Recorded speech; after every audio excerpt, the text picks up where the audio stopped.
너무 감사한 응답의 또 포럼인 것 같습니다. 예, 너를 위해 방주를 지으라고 하셨는데 우리 청년들이 선교 현장에서 또 각자의 현장에서 귀중한 응답과 축복을 누리고 있구나 라는 생각이 들어서 너무 감격스러운 순간인 것 같습니다. 제가 우리 슬기 청년은 현장에서 이렇게 처음 마주쳤을 때 이 사람은 구원받은 하나님의 자녀요 전도자요 너무 귀한 사람이다 라는 마음이 이제 하나님이 주셔서 그런 마음을 가지고 또 만남의 시간표 속에서 이제 포럼하고 그랬었거든요. 그러는 중에 처음 만났을 때는 해외에 있었기 때문에 이제 우리 임마누엘 서울교회 청년부에 이렇게 담길 수가 없는 그런 상태였는데 이제 한국에 귀국하면서 청년부에 담겼단 말이에요. 그러면서 작년에 우리 아마 제 기억으로는 국내 전도 캠프 예비 캠프부터 이렇게 인도받을 때 우리 슬기 청년도 함께 이렇게 합류하면서 현장 가고 그랬었거든요. 아마 예비 캠프 갔다가 사역하고 이렇게 돌아오는 길에 슬기 청년 이제 모친 우리 권사님께서 슬기 씨한테 전화한 것 같아요. 너 어디냐고. 나 지금 전도 캠프하고 집에 가는 길이라고 했더니 엄마가 거짓말하지 말라고. 예. 하나님이 차근차근 너무 중요한 응답을 우리들에게 주고 계시는구나. 우리가 이게 해내는 게 아니고 하나님의 은혜고 응답이구나. 참 감사하다는 생각이 듭니다. 오늘 구원의 모형인 노아의 방주라는 제목으로 창세기 6번째 메시지 나누도록 하겠는데요. PPT 좀 띄워주시죠. 구원의 모형으로 하나님이 방주 언약을 우리들에게 허락해 주셨습니다. 제가 이제 문화사역을 하는데 하나님이 이제 RUTC 응답을 주셔서 이제 작고 소소하게 렘넌트들을 이제 섬기고 또 키우는 이제 귀중한 심부름을 하도록 은혜를 주셨어요. 근데 소수의 아이들이 이제 모였었어요. 이런 속에서 하나님이 하나씩 응답의 문을 열어주시면서 아이들이 하나둘 좀 늘어나기 시작했거든요. 그래서 예배를 드려야 되겠다라는 마음에 우리 전문인들하고 렘넌트들하고 이제 모이는 이제 시스템이 되어졌으니까 플랫폼이 만들어졌으니까 예배드리자 해서 한 2년여 전부터 이제 예배를 본격적으로 이제 시작을 했는데 현장에서요. 아이들이 예배 시간에 다 졸아요. 자고 집중을 못하고 좀 그런 모습을 보면 나도 좀 집중이 안 되는 그런 상태 속에 이거 어떻게 해결해야 되겠냔 말이에요. 뭐 특별한 방법이 떠오르지도 않고 제가 해낼 수 있는 능력도 없어요. 그냥 하나님이 주시는 말씀 따라 또 말씀 전달하고 또 예배드리고 또 기도하고 나부터 얘네들이 지금 졸고 있다 해도 얘네들이 지금 예배에 집중하지 못하는 것 같지만 이 아이들은 하나님이 세계복음화 때문에 준비하신 여호와의 렘넌트라는 사실을 저부터도 또 사역자들 먼저 믿고 그냥 이렇게 지속을 했거든요. 그런데 어느 날 한 1년쯤 지났는데 제가 이렇게 예정되지 않은 시간에 우리 RUTC에 이렇게 갑자기 볼 일이 생겨서 이렇게 들어갔는데요. 아이들이 모여가지고 찬양을 하고 있는 거예요. 찬양을 하고 있는데 뭐 이렇게 시켜서 하는 것도 아니고 뭐 정해져 있는 것도 아니고 인도자가 있는 것도 아니고 근데 둘러 앉아가지고 찬양을 하고 있는데 그 아이들이 그 찬양하는 찬양의 가사들과 그 어떤 분위기와 물론 이 영적인 분위기와 그런 것들을 보면서 너무 감사하다. 그리고 오히려 저에게 너무 큰 힘이 되어지는 그런 현장을 제가 봤다니까요. 우리 렘넌트들에게 이제 모일 수 있는 플랫폼만 있어도 이 아이들에게 뭔가 특별히 뭐 지시하거나 뭐 이렇게 굳이 어떤 틀을 제공하지 않아도 이 아이들에게 중요한 플랫폼을 제공하고 이 아이들이 그 속에서 마음껏 복음 누릴 수 있는 장만 있으면 자체적으로 일어나는구나. 시키지도 않았는데요. 저희 예배 드리는데 자기들끼리 꽁냥꽁냥 하더니 찬양팀을 만들었어요. 그래서 막 우리 예배 드리기 전에 자기들끼리 막 이렇게 찬양을 하더라고. 그래서 오늘부터 너희들이 찬양을 좀 해줄래? 그랬더니 자기들도 막 감사하다고 하면서 이제 찬양 시작하는데 우리 전문인들이 그 RUTC에 드글드글 하거든요. 그런데 지금 2년, 3년째 예배를 드리고 있는데 이제 준비 찬양 때 이제 가사를 이렇게 프로젝터로 쏴주고 이럴 수 있는 시스템도 다 있어. 근데 한 번도 그런 걸 쏜 적이 없어요. 그냥 카톡으로 악보 올리고 아니면 불러주거나 이제 이런 식으로 그냥 찬양했었거든요. 근데 이제 랩런트들이 찬양팀 딱 맞자마자 그 주간부터 여기저기서 기계를 막 끌어오더니 세팅을 딱 하더니 가사 막 쏘더라고. 예, 기성세대의 이게 예틀을 랩런트들이 깨는 거 보면서 또 은혜가 되고, 아 이렇게 교회를 통해 또 RUTC를 통해 랩런트들이 이렇게 성장하고 자라나는 거 보니까 이러한 언약의 여정 가운데 우리가 부르심 받았다는 것도 너무 감사하고, 이런 랩런트들을 전 세계 237개 나라에 이제 이렇게 세우기 위해, 그래서 이제 재파송에서 전 세계 현장을 이제 살려내시기 위해 하나님께서 237 이제 시대를 여신 거 아닙니까? 전도 운동의 새로운 중대한 시간표를 하나님 맞이하게 하셨죠.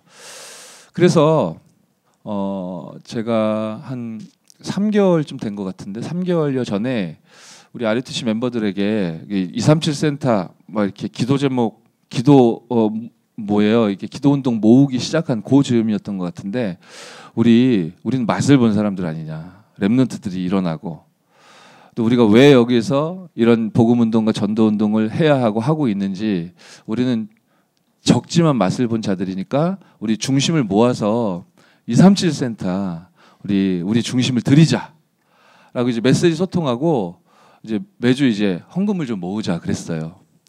그런데 이제 얼마 안 지나서 RUTC 뉴스에 막 뭐 누구 막 빵 막 나오고 막 어떤 교회 막 짠 막 나오고 이러는 거야. 그래서 우리 언제 헌금하냐고 그래가지고 저거 다 지나가면 하자고 제가 그랬어요. 저는 왠지 뭐 성격이 좀 막 이렇게 빰 이러는 거를 잘 오그라들어요 제가. 저거 이제 다 지나가면 그러면 합시다 했는데, 그리고 시간이 좀 지났는데요. 아 그래 이거 복음도 아닌 내 예틀이구나, 그런 생각이 좀 들더라고요. 아니 그래 우리가 사람에게 보이려고 하는 것도 아니고 하나님 앞에 하는 건데 뭐 빰 하면 어떻고 짠 하면 어떻고 몰라주면 어떻고, 그래 내 쓸데없이 이렇게 왜 쓸데없는 생각을 했을까? 그래서 그냥 여러분들이 인도 받으시고 이제 입금하시죠. 그러고 우리 해외 캠프 갔거든요. 프랑스에서 이제 캠프 인도 받다가 주일에 저는 여호와 은혜교회에서 예배드렸는데, 예배드리고 나서 이제 그날 방송된 RUTC 뉴스 딱 보니까 우리 RUTC에서 이제 딱 헌금한 거 빰 하고 나오더라고. 근데 저 놀랬어요. 그 뭐 작은 사람들이 모여 있는데 내가 볼 때는 힘도 없고 연약한 사람들인데 제가 볼 때는 깜짝 놀랄 만큼, 물론 저도 중심을 드리긴 했지만 꽤 내 생각보다는 많은 액수가 모였더라고. 이 빛의 경제가 이렇게 회복되는 거구나. 하나님이 중요한 237 시대의 문을 이렇게 열어가시는구나, 감사하다. 이런 생각을 하고 있다가 제가 번쩍했다니까요.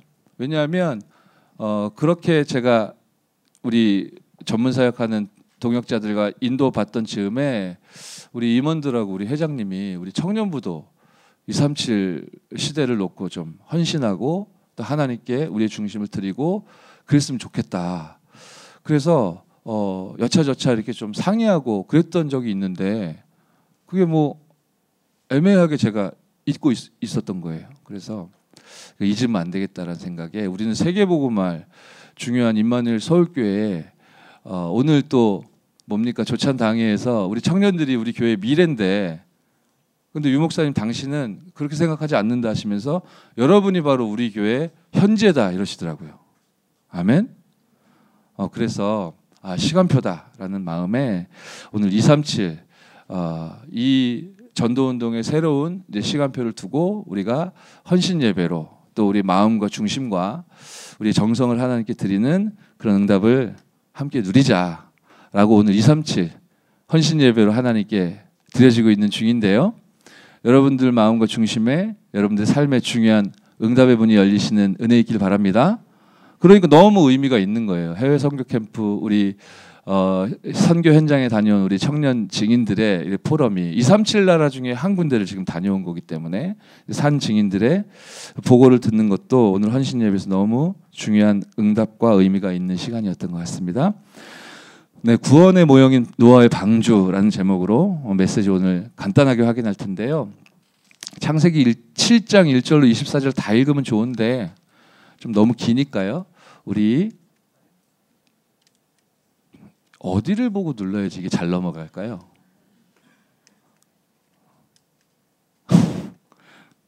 네, 우리 7장 1절 말씀만 우리 합독하도록 하겠습니다. 시작. 여호와께서 노아에게 이르시되 너와 내 온 집은 방주로 들어가라. 이 세대에서 내가 내 앞에 의로움을 내가 보았느니라. 성경의 창세기 7장 12절에 보면 40주야 동안 비가 땅에 쏟아졌다라고 성경을 말씀하고 계세요. 제가 물음표를 이렇게 기록해 놨는데 이제 과학자들이 연구를 하는 거예요. 이제 생각을 해보다가 연구를 하는 거죠. 40일 동안 비가 와서 온 지구가 제일 높은 산까지 물로 이게 뒤덮이려면 지금 기준으로 보면 에베레스트 산이 물로 다 뒤덮일 만큼 40일 동안 비가 오려면 40일 동안 얼만큼 비가 와야 되냐. 이 사람들이 연구하고 계산하는 게 자기들 일이니까 막 계산을 해본 거죠. 그랬더니 1분에 약 15cm 이상 물이 이제 쌓여야 그걸 40일 동안 그렇게 일관되게 와야 에베레스트 산까지 이렇게 찰찰 찰 정도로 그렇게 홍수가 날 수 있다라는 계산이 나왔는데 그런 계산을 통해 과학자들이 어떤 결론을 내렸냐면 그래서 이 성경은 뻥이다. 그랬어요. 왜냐하면 총량이라는 게 있잖아요.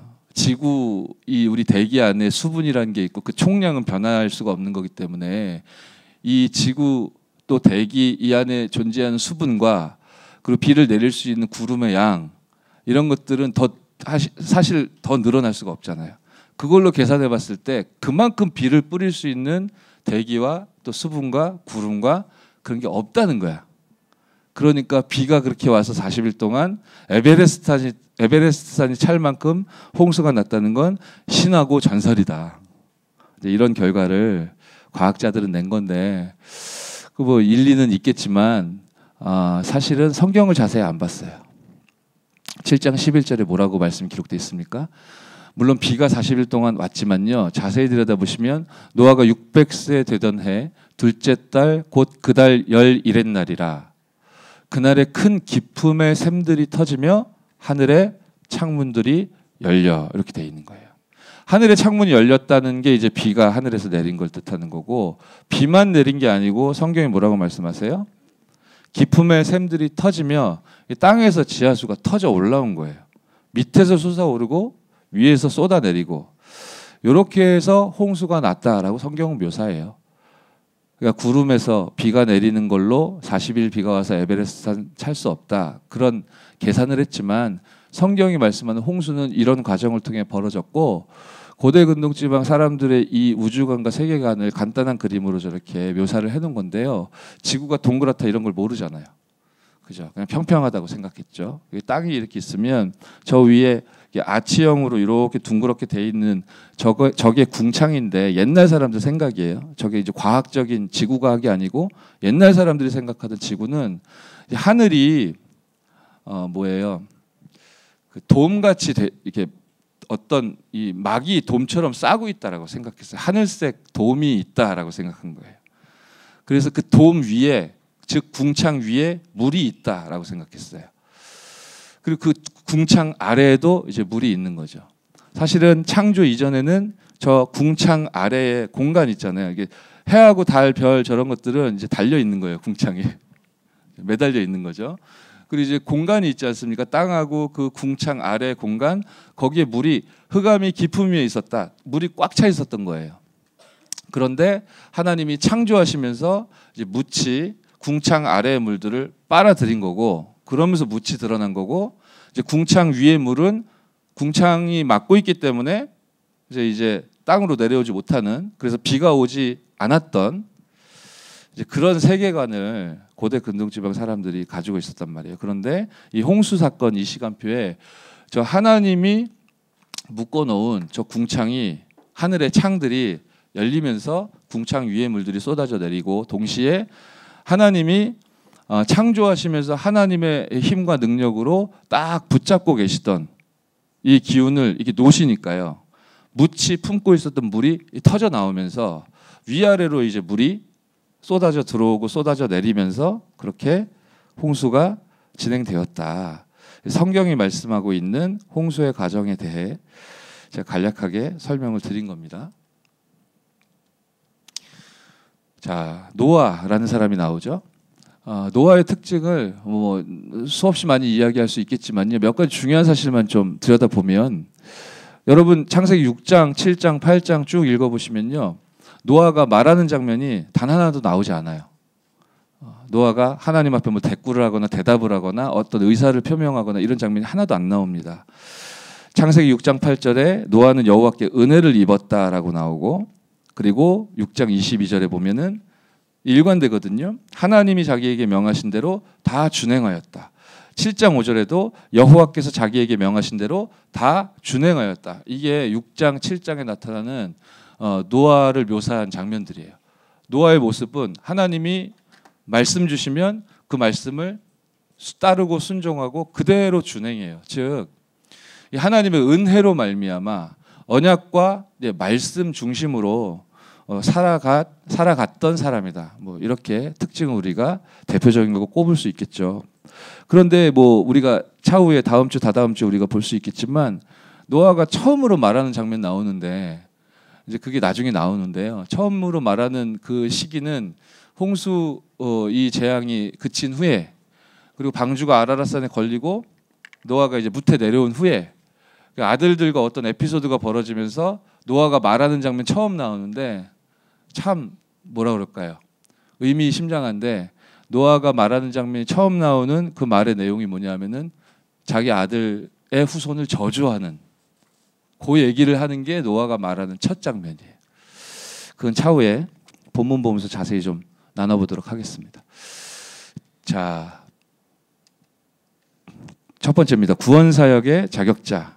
오늘 우리가 간증 포럼 또 듣느라고 시간도 좀 늦게 시작했기 때문에 그리고 제가 뭔가 이렇게 브레이크를 걸어놓지 않으면 나도 모르게 미궁으로 빠지면서 길게 하기 때문에 못을 박아놓고 시작하겠습니다. 간단하게 오늘은 말씀 정리하도록 하겠습니다. 구원사역의 자격자, 우리 7장 1절 합계 아까 읽었었지만 여기에서 이제 구원사역의 자격자의 그런 뭐라 그럴까요? 그 자격 요건 또 우리가 받아 누려야 될 축복 여기에 대한 단서들이 나오고 답들이 나옵니다. 1번 하나님의 음성을 듣는 자라고 되어 있죠. 7장 1절에 여호와께서 노아에게 이르시되라고 하시잖아요. 하나님의 음성을 듣는 자입니다. 하나님의 말씀을 듣는 자. 노아의 특징이 여호와의 말씀을 다 준행하였다라고 말씀드렸듯이요. 하나님의 음성을 듣는 자는 시대를 볼 수 있게 됩니다.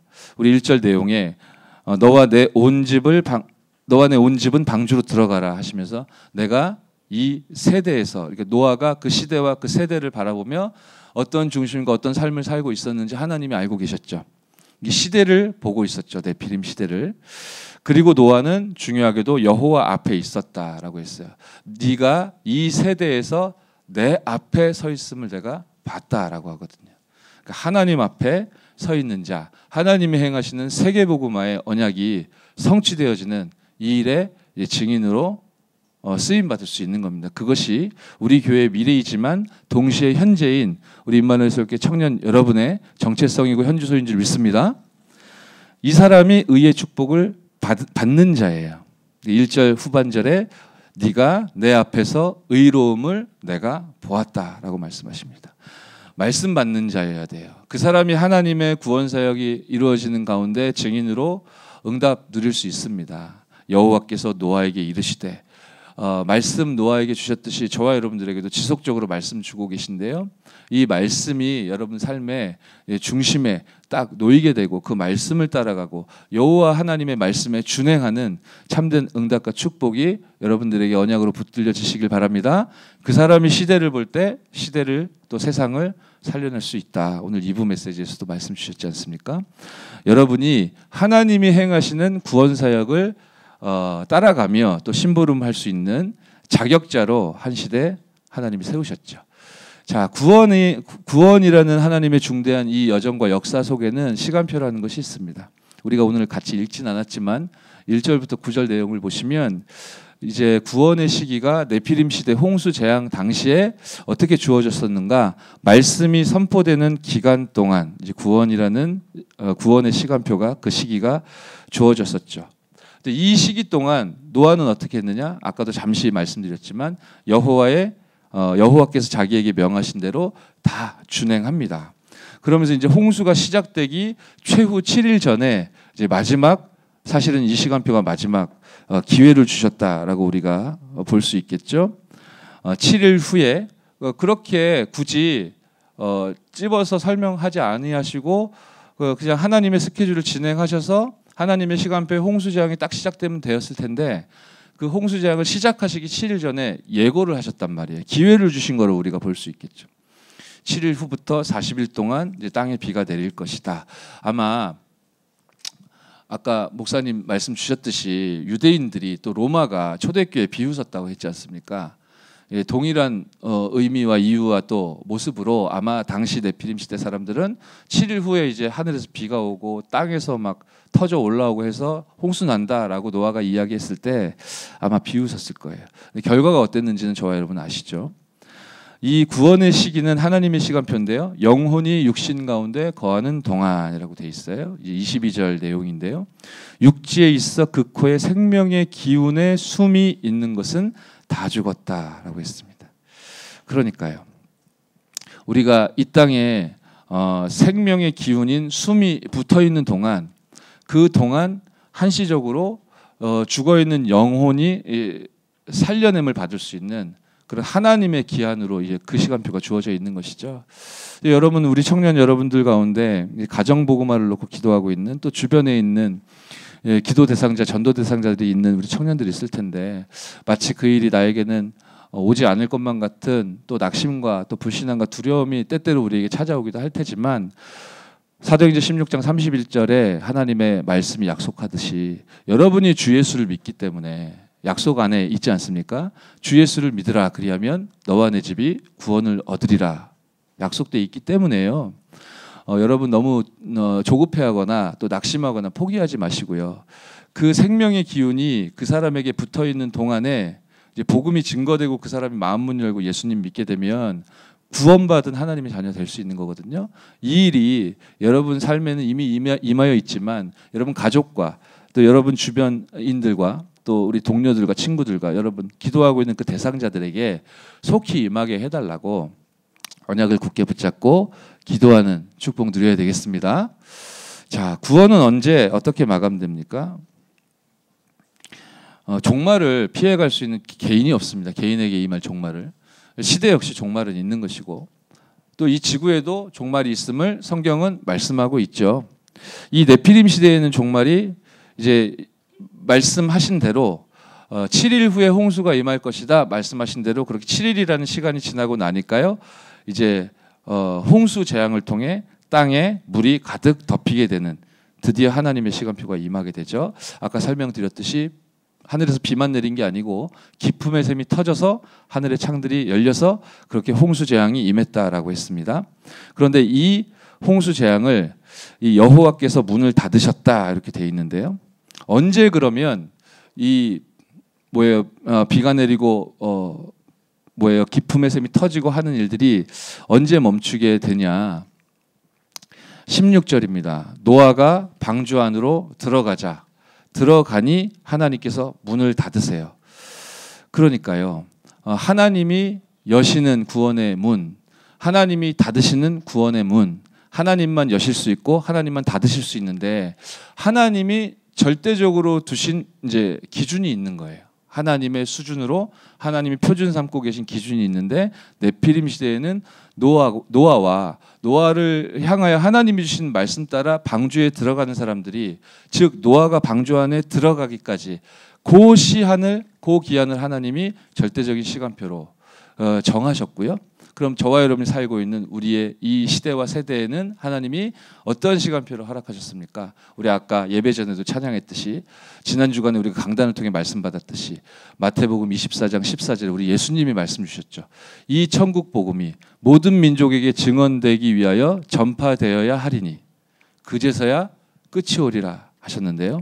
이 하나님의 세계복음화, 이 세계복음화라는 시간표를 기준으로 삼고 하나님은 이제 구원 사역을 진행하고 계신 거고, 그 시간표가 완료되게 될 때, 이 천국 복음이 모든 민족에게 전파되게 될 때 이제 구원의 시기는 이제 마감이 되는 것이죠. 그래서 하나님 문을 닫으시니까 모든 호흡하는, 코로 호흡하는 지상에 살고 있는 모든 생물은 새들까지도 죽음을 당하게 되는 비극이 벌어집니다. 자, 이제 마무리인데요. 네 번째, 구원의 모형인 방주. 오늘 우리 제목과 동일한 내용이죠. 지난 시간에도 우리가 잠깐 얘기했어요. 방주를 잣나무로 만들었다. 요즘 성경에는 고페르 나무라고 표현되어 있죠. 이 잣나무의 특징이 뭐라고 했습니까? 향기롭고 절대로 썩지 않는 나무다. 그러니까 변형이 안 일어나는 거죠.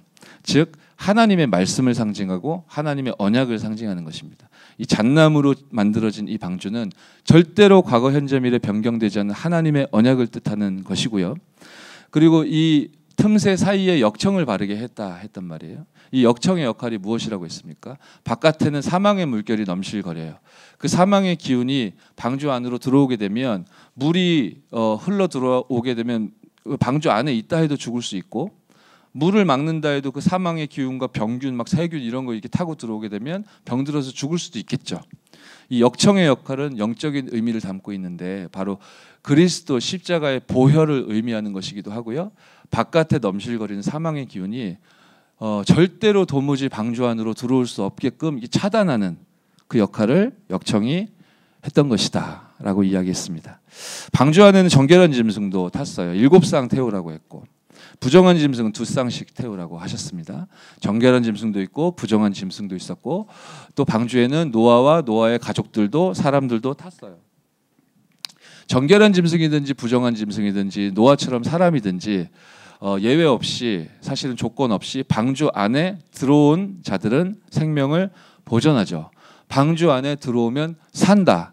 이것이 바로 네피림 시대 재앙을 막았던 유일한 길이었던 그 방주가 저와 여러분들에게 전달해 주시는 메시지인데요. 이 방주는 잘 알고 계시듯이 바로 그리스도를 뜻하는 것입니다. 창세기 3장, 6장, 11장. 이 문제에 빠져 사도행전 13장, 16장, 19장 우상과 점술과 무속에 빠져 방황하다가 개인의 6가지 올무에 묶여 넘실거리는 사망의 바다에서 죽을 수밖에 없는, 이미 죽어 있는 이 재앙과 멸망 속에 있는, 사실은 저와 여러분들도 그 속에서 허덕여야 하는 그런 상황 속에 하나님이 그리스도라는 하나님 만난 유일한 길, 진리, 생명 되시고 우리의 죄 문제를 깨끗다 칭하여 주시고, 그렇게 사단의 머리를 박살내신 완전한 방주 되시는 그리스도를 허락하여 주셨기 때문에 우리가 구원받은 하나님의 자녀로, 또 하나님의 미래요, 또 현재로, 청년 제자로 이 자리에 예배자의 축복을 누리고 있는 줄 믿습니다. 구원받지 못한 사람들, 네피림 시대에 구원받지 못한 사람들 물 때문에 죽었습니다. 비웃었지만 40일 동안 창궐한 그 물 속에 빠져서 죽게 되었죠. 근데 노아와 노아의 식솔들 그리고 짐승들은 방주에 탔습니다. 방주에 타서 40일 동안 물 안 먹으면은 방주에 탔지만 죽겠죠.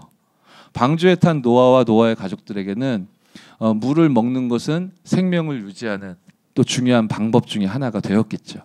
이렇게 똑같은 물인데 바깥에 있는 자들에게는 재앙이었고 방주 안에 있는 노아와 노아의 가족들에게는 생명이었던 것이죠. 성경은 방주의 크기에 대해서 어떻게 설명합니까? 길이가 300규빗 정도 된다 했어요. 규빗이라는 게 요 팔꿈치에서부터 팔목 정도, 요 정도 길이를 대략으로 한 규빗이라고 하거든요. 그게 이 당시에 이렇게 뭐라고 길이를 재는, 측량하는 그런 기준이었는데 300규빗이면 지금으로 치면 155m 정도 된다고 해요. 길이가. 그리고 넓이는 50규빗이라고 성경이 말하죠. 그러면 한 25m 정도 되겠죠. 그리고 높이는 30규빗이라고 말씀해요. 그럼 15m인데 높이 15m에 넓이가 한 25m, 길이가 이제 300m 정도 되는, 그래서 지금으로 치면 이제 축구장 정도 규모가 되는 거예요. 길이로 따질 때 축구장 정도 되는 크기의 배가 이제 구원의 방주의 역할을 했던 건데, 아마 당시의 사회 발전상이나 과학 기술이 어느 정도 발전했는지 우리가 알 길은 없지만 아마 당시에 건축된 뭔가의 물건 중에는 굉장히 큰 거에 속했을 거예요. 이제 방주의 크기는 뭐 어렵지 않고요. 이제 하나님의 이제 은혜와 이제 구원의 이제 넓고 크신 은혜, 이제 그것을 의미한다라고 이해하실 수 있겠고요. 하나님이 구원의 문을, 방주의 문을 닫은 이후에 하나님이 닫으셨기 때문에 하나님이 다시 여시기까지는 절대로 그 누구도 열 수가 없었죠. 그런데 방주 안에 피한 가족들은 방주 안, 즉 그리스도 예수 안에서 참 평안을 누렸는데요. 방주 바깥에 이 홍수 재앙 속에 빠져버린 모든 사람들은, 모든 생명들은 이 사망의 물 가운데서 어려움을 겪었습니다. 구원의 모형으로서 하나님이 방주 사건과 방주 언약을 성경을 통해 저와 여러분들에게 계시하셨는데, 이 속에서 우리가 찾아 누려야 될 당연한 답은 이 방주를 통해 이제 그림자 언약으로 묘사되었던 이 복음을 그리스도께서 이 땅에 오셔서 십자가에서 죽으심과 부활하심으로 완성하셨거든요. 이 예수가 그리스도 되시는 이 복음으로 말미암아 여러분들이 참 평안과 참 안전을 구해 받아 누리는 그런 청년 제자들이 돼야 되겠고, 이 그리스도의 생명의 복음과 이 언약이 네피림 시대에는 모든 생명이 다 죽임을 당했는데, 지금 이 시대에는 하나님이 어떻게 우리들에게 명령을 주셨고 말씀을 허락하셨느냐? 모든 민족에게 가서 복음 전해라. 만민에게로 가라. 땅끝까지 가라. 이 천국 복음이 모든 민족에게 증언되어 전파되어야 한다. 이 일에 하나님이 여러분들을 사용하시기 위해 노아를 부르셨듯이 똑같은 언약의 여정 가운데 저와 여러분들을 부르셨으므로, 오늘 예배드리는 이 시간에, 그리고 여러분들이 앞으로 살아가야 될 중요한 여정 속에 여러분이 모든 걸음과 모든 상황과 모든 기도 속에 237을 담는 은혜와 응답, 언약으로 붙드시기를 바랍니다.